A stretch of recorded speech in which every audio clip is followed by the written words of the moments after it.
Hello everyone. आज हम लोग अगले टॉपिक सोर्सेस ऑफ हिस्ट्री के बारे में पढ़ेंगे।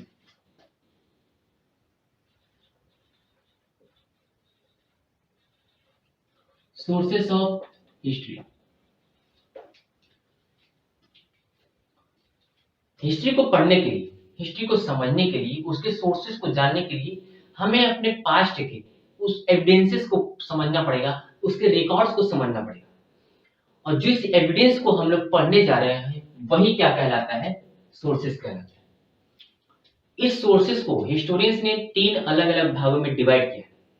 तो इस टॉपिक में, इस वीडियो में हम लोग पहले टॉपिक आर्कोलॉजिकल सोर्स के बारे में पढ़ेंगे। पहला जो है वो आर्कोलॉजिकल सोर्स।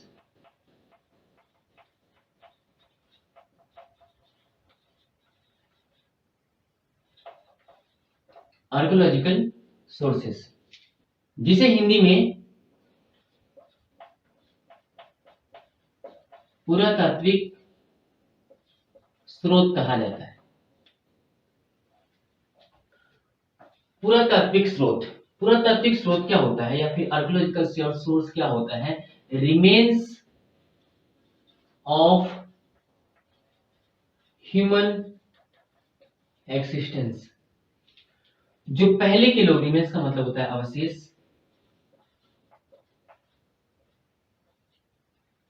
पहले के लोगों के अवशेषों के बारे में पढ़ना, अवशेषों को जानना ही क्या कहलाता है? आर्कियोलॉजिकल सोर्स कहलाता है। इस रिमेन्स में इंस्क्रिप्शंस,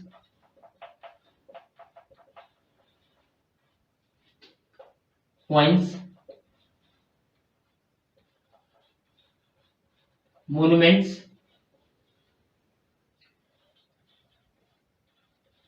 आर्टिफैक्ट्स आते हैं। आर्कियोलॉजिकल सोर्सेस के बारे में जो पढ़ते हैं, study of archaeological sources, study of archaeological sources, जो आर्कियोलॉजिकल सोर्सेस के बारे में पढ़ते हैं उसको बोला जाता है आर्कियोलॉजिस्ट, जिसे हिंदी में पुरातत्वविद बोला जाता है। पुरातत्वविद, ठीक। ये था आर्कियोलॉजिकल सोर्सेस। आर्कियोलॉजिकल सोर्सेस को हिंदी में पुरातात्विक स्रोत कहा जाता है। जैसे ह्यूमन रिमेन्स जो थे, अवशेष जो होते हैं, उसके बारे में पढ़ना ही क्या कहलाता है? आर्कियोलॉजिकल सोर्स कहलाता है। उसमें कौन कौन सा होता है? Inscriptions, coins, monuments, artifacts. ये सारे, इस सारे को हम, ये सब जो लिखा हुआ है इसको अभी हम टॉपिक में आगे वीडियो में डिस्कस करेंगे। यही सब वो सोर्सेस होते हैं जो आर्कियोलॉजिकल सोर्स कहलाते हैं। आर्कियोलॉजिकल सोर्सेस के बारे में जो पढ़ते हैं उन्हें बोला जाता है आर्कियोलॉजिस्ट या फिर पुरातत्वविद, ठीक है। तो ये हमें जमीन के अंदर से मिलते हैं, कहीं कहीं भी मिल जाते हैं जमीन के अंदर से। तो ये सोर्सेस के बारे में चलिए हम लोग पढ़ते हैं। तो सबसे पहले हमको पढ़ना है इसमें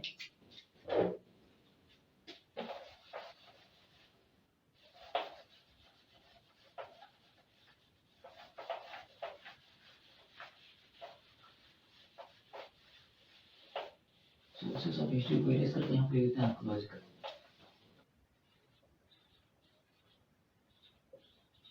आर्कियोलॉजिकल सोर्सेस में हम लोग पढ़ रहे हैं ये सब। यहाँ पे टॉपिक बनाए थे आर्कियोलॉजिकल सोर्सेस। इसमें हमको पहला पढ़ना है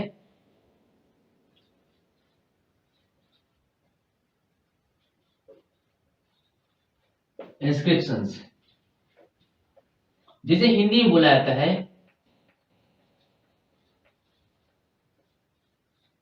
शिलालेख।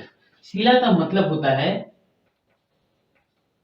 पत्थर और लेख का मतलब होता है लिखना या फिर लिखा हुआ, ठीक। तो ऐसे आर्कियोलॉजिकल सोर्सेस जो पत्थर पे लिखे, जो पत्थर पे लिखे हो, वो क्या कहलाते हैं? इंस्क्रिप्शन कहलाते हैं। कहीं कहीं पे यह मेटल पे भी मिल सकता है, लेकिन ज्यादातर जो होते हैं वो कहाँ मिलते हैं? पत्थरों पे मिलता है, इसीलिए इसे शिलालेख कहा जाता है। इंस्क्रिप्शन जो होते हैं वो कहाँ कहाँ पे मिलते हैं? जैसे केव्स, पिलर,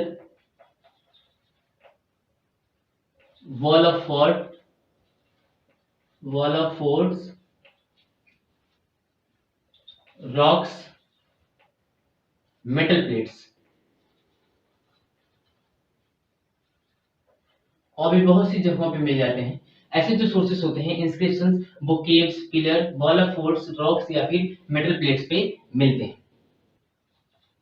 इंस्क्रिप्शन जो है हमें किंग, उनकी किंगडम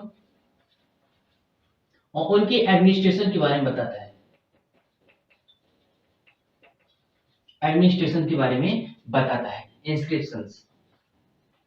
स्टडी ऑफ इंस्क्रिप्शंस, जो इंस्क्रिप्शन की पढ़ाई होती है उसे इंग्लिश में बोला जाता है इपिग्राफी। इपिग्राफी और हिंदी में इसे पुरालेख विद्या बोला जाता है। पुरालेख विद्या। एग्जाम्पल के लिए समझें तो इलाहाबाद का पिलर, जो कि हमें किंग समुद्रगुप्त के बारे में बताता है, और मेहरौली का आयरन पिलर हमें चंद्रगुप्त और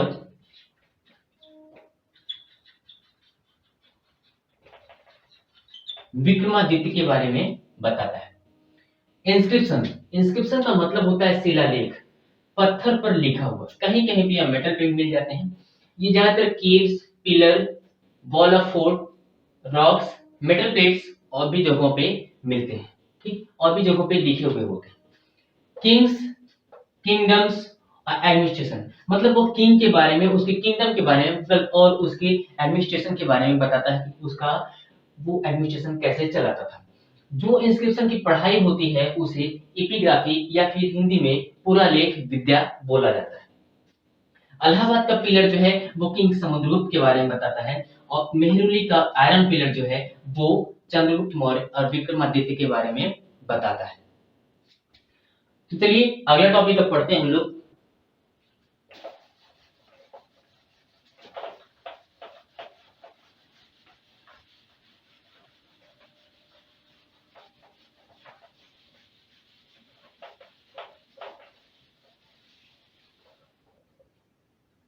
सेकेंड टॉपिक है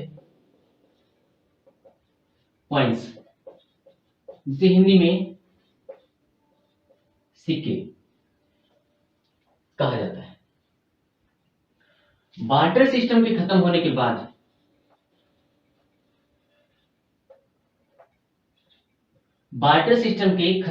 के बाद मार्केट में मनी के रूप में, पैसे के रूप में जो आता है वो क्या आता है? कॉइन्स, सिक्का मार्केट में आता है। अब चीजों के एक्सचेंज करने के लिए कॉइन्स का, सिक्कों का लोग यूज करने लगे थे। इससे पहले कॉइन्स का यूज नहीं होता था, बार्टर सिस्टम का यूज होता था। कॉइन्स जो है वो रूलर की, उस टाइम पीरियड की रूलर की social power, social condition, economical condition,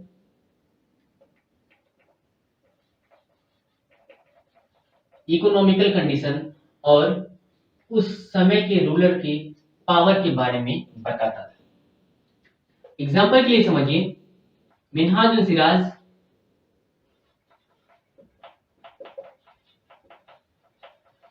अपनी बुक तबकात नाशरी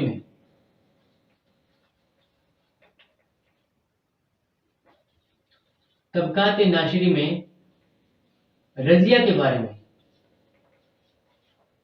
लिखते हुए कहता है कि रजिया अपने द्वारा चलाए गए सिक्कों पे, अपने द्वारा चलाए गए कॉइन्स पे लिखवाती थी, डॉटर ऑफ इल्तुतमिश। मिन्हाजुल सिराज अपनी बुक तबकात नाशरी में लिखता है कि रजिया अपने समय जो सिक्के को चलाती थी उसमें लिखती थी डॉटर ऑफ इल्तुतमिश। ये चूंकि रजिया रजिया जो है वो 40 लोगों का, जो 40 गुलाम जो थे उनके ग्रुपों की, उनके विरुद्ध जाके वहां की क्वीन बनी थी। तो उसमें एक डर था। मिनाजुन सुराज कहता है, ये मैं अपनी बात नहीं बताऊं, मिनाजुन सुराज कहता है कि उसमें एक डर था जिसकी वजह से वह लिखवाती थी डॉटर ऑफ इल्तुतमिश, ताकि लोगों को पता चले कि वह कौन है। कॉइन्स पे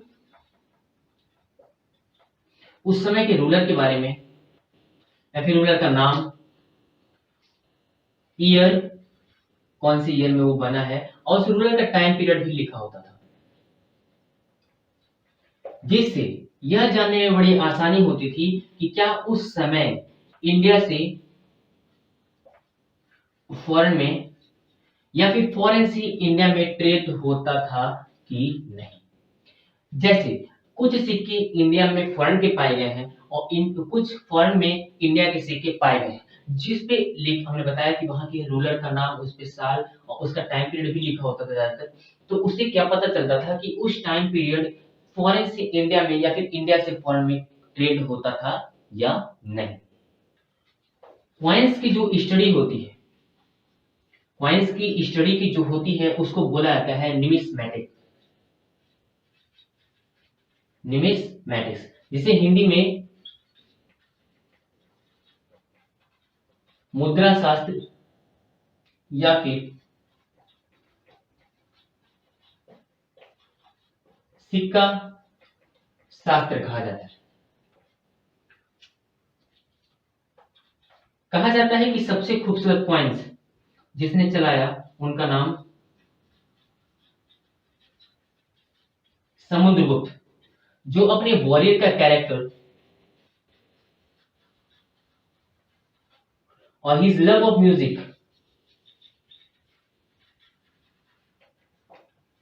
को वो कॉइन्स पे बनवाते थे, अपने वॉरियर के कैरेक्टर को, और वो उनका जो लव था म्यूजिक के प्रति उस पे, उसको वो कॉइन्स पे बनवाते थे।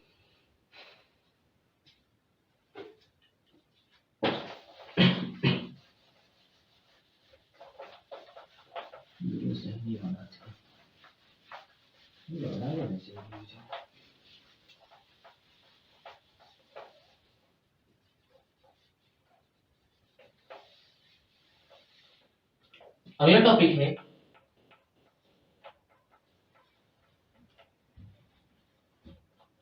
मोन्यूमेंट्स, जिसे हिंदी में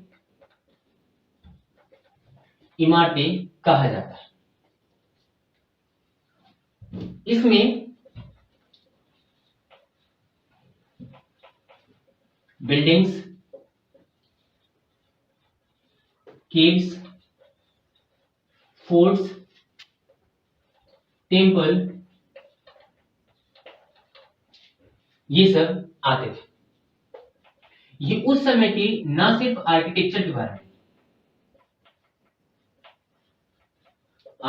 के बारे में, बल्कि वहां की सोशल, रिलीजियस और एजुकेशनल एस्पेक्ट्स ऑफ लाइफ के बारे में भी बताते थे। फॉर एग्जाम्पल के लिए समझिए,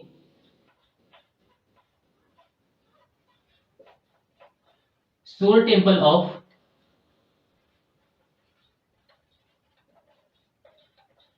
महाबलीपुरम, जो हिंदू रिलीजियस के बारे में बताता है।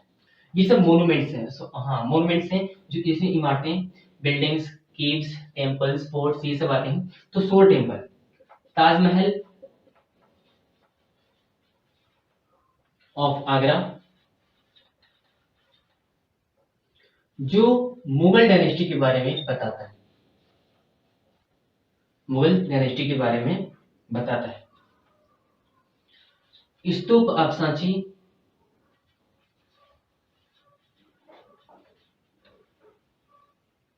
जो एमपी में है, ये हमें बुद्धिस्ट के बारे में बताता है। नालंदा एंड विक्रमशिला यूनिवर्सिटी जो कि बिहार में है, यह हमें एजुकेशनल, उस समय की एजुकेशनल कंडीशन को बताता है। अजंता एंड एलोरा केव्स जो महाराष्ट्र में है, यह हमें आर्ट एंड इनकी उस समय की सोशल कंडीशन के बारे में बताता है। ये सारे के सारे मोन्यूमेंट्स हैं, इमारतें हैं, जो हमें उस समय के रूलर के बारे में बताती हैं, उस समय की रूलर की सोशल, रिलीजियस, एजुकेशनल कंडीशन को बताता है कि उस समय उनका सोशल कंडीशन कैसा था, रिलीजियस उनके यहाँ कैसी कैसी हुआ करते थे, और एजुकेशनल लाइफ उनका कैसा था।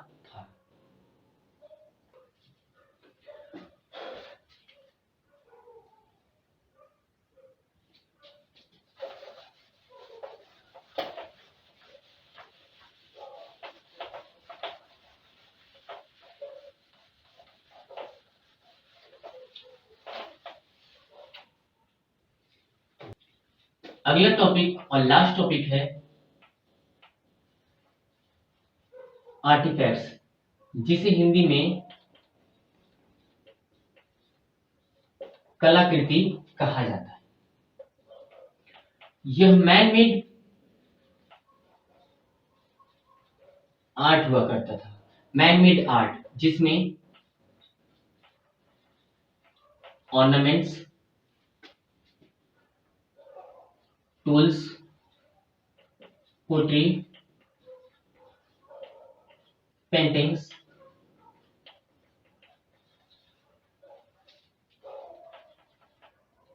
स्कल्पचर्स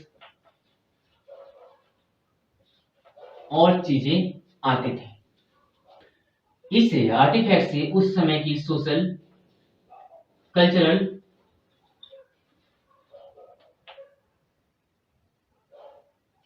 स्किल्स के बारे में पता चलता है। फॉर एग्जाम्पल के लिए इंडस वैली सिविलाइजेशन की ऑर्नामेंट जो होते थे वो बनते थे स्टोन,